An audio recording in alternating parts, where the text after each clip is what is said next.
नमस्कार दोस्तों, स्वागत करती हूँ आपका। एक गांव में एक गरीब किसान रहता था। वह बहुत ही ईमानदार और मेहनती आदमी था। वह अपने छोटे से खेत में काम करता और बहुत खुश रहता था। पूरे गांव में किसान की ईमानदारी के बहुत चर्चे थे। उसका एक दोस्त था जो उस गांव के राजा के यहाँ सिपाही का काम करता था।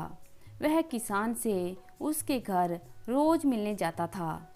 एक बार राजा ने अपने दरबार में एक ऐलान किया कि उसे बगीचे में काम करने के लिए एक अच्छा सा कारीगर चाहिए जो उसके बगीचे के पेड़ पौधों और फूलों का ध्यान रख सके।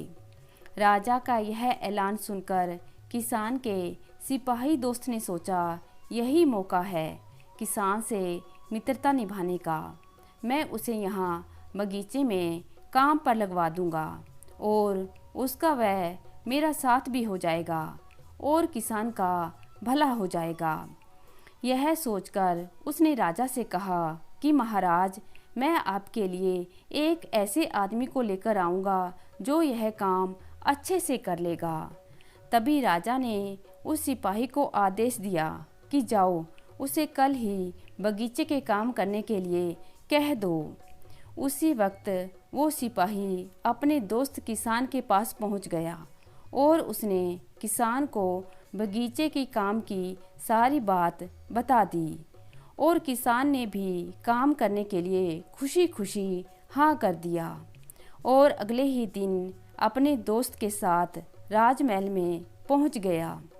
सिपाही उसे राजा के सामने लेकर गया और राजा ने उस किसान को बगीचे की पूरी देखभाल का काम सौंप दिया और कहा कि तुम अगर पूरी ईमानदारी के साथ काम करोगे तो तुम्हें 50 सोने की मुद्राएं हर महीने दूंगा। किसान खुशी खुशी बगीचे में काम करने के लिए हाँ कर देता है और वह उसी वक्त से बगीचे में काम करने लगा। किसान बगीचे में बहुत दिल लगाकर काम करता था। कुछ दिन बीत गए। किसान ने बगीचे को बहुत ही सुंदर व हरा भरा बना दिया। राजा को उसका काम बहुत पसंद आया। एक दिन किसान बगीचे में कुछ खुदाई कर रहा था तो उसने जमीन के बीच कुछ महसूस किया। तो उसने खुदाई की तो देखा वहाँ नीचे एक बड़ी सी संदूक थी।